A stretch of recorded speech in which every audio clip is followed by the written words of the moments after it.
ಕೇಳಾಗಿದ್ರೆ ಕೇಳ್ರಿ.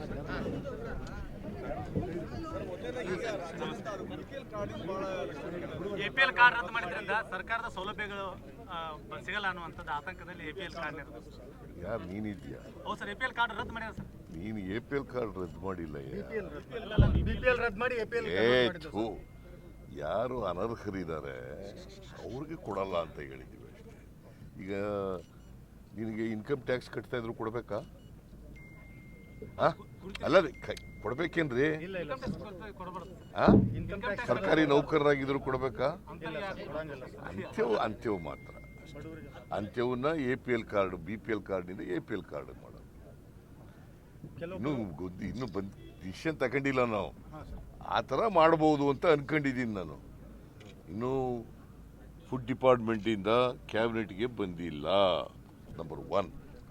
ನಂಬರ್ 2, ಆ ಥರ ಏನಾದ್ರು ಮಾಡಿದ್ರೆ ಯಾರು ಅರ್ಹರಿದ್ದಾರೆ ಅವ್ರಿಗೆ ಕೊಡಬೇಕು, ಯಾರು ಅನರ್ಹರಿದ್ದಾರೆ ಅವರು ತೆಗೆದಾಕ್ಬೇಕು ಅಷ್ಟೇ. ಕೆಲವೊಂದೀಗ ಅರ್ಹರಿದ್ದವ್ರದ್ದು ಕ್ಯಾನ್ಸಲ್ ಆಗಿದೆ ಅನ್ನೋದು ನಿನ್ನೆ ಗೊತ್ತಾಗಿದೆ. ಇಲ್ಲ, ಅರ್ಹರಿದ್ರೆ ಕೊಟ್ಟೇ ಕೊಡ್ತೀವಿ. ಅರ್ಹರಿದ್ರೆ ಯಾರಿಗೂ ತಪ್ಪಿಸಲ್ಲ. ನಾನು ಭಾಳ ಕಟ್ಟುನಿಟ್ಟಿನ ಇನ್ಸ್ಟ್ರಕ್ಷನ್ಸನ್ನು ಕೊಟ್ಟಿದ್ದೇನೆ ಫುಡ್ ಆ್ಯಂಡ್ ಸಿವಿಲ್ ಸಪ್ಲೈಸ್ ಡಿಪಾರ್ಟ್ಮೆಂಟ್ನವ್ರಿಗೆ.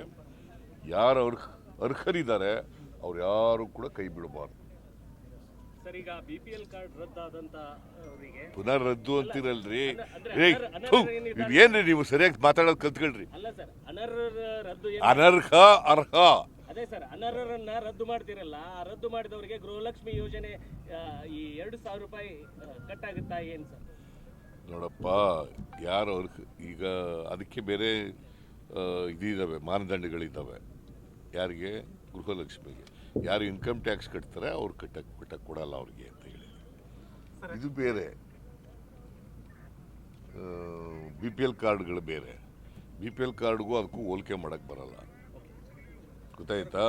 ನೀವು ಸುಮ್ಮನೆ ಕನ್ಫ್ಯೂಸ್ ಮಾಡಕ್ಕೆ ಹೋಗ್ಬೇಡಿ ಜನಗಳನ್ನ. ಕೇಳ್ರಿ, ಜನಗಳು ಕನ್ಫ್ಯೂಸ್ ಮಾಡಕ್ಕೆ ಹೋಗ್ಬೇಡಿ.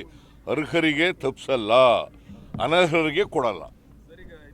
ವೆರಿ ಸಿಂಪಲ್ ಅಲ್ಲ? ಅರ್ಹರಿಗೆ ತಪ್ಪಿಸಲ್ಲ, ಅನರ್ಹರಿಗೆ ಕೊಡಬಾರದು ಅನ್ನೋದು ನಮ್ಮ ಉದ್ದೇಶ. ಪುನಃ ಅದನ್ನೇ ಕೇಳಿದ್ರಿ ಏನು ಪ್ರಯೋಜನ? ನಿನ್ನ ಉತ್ತರ ಆಯ್ತು, ನಿಂದು ಬೇರೆಯವರು ನಿಂದಾಯ್ತು, ನಿನ್ನ ಉತ್ತರ ಹೇಳಾಯ್ತು.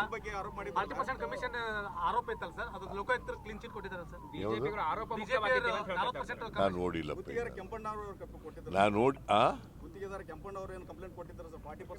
ಯಾರು 40% ಕೊಡ್ತೀವಿ ಅಂತ ಹೇಳಿದವರು? 40% ವಸೂಲು ಮಾಡ್ತಾ ಇದ್ದಾರೆ ಅಂತ ಹೇಳಿದವ್ರು ಯಾರು?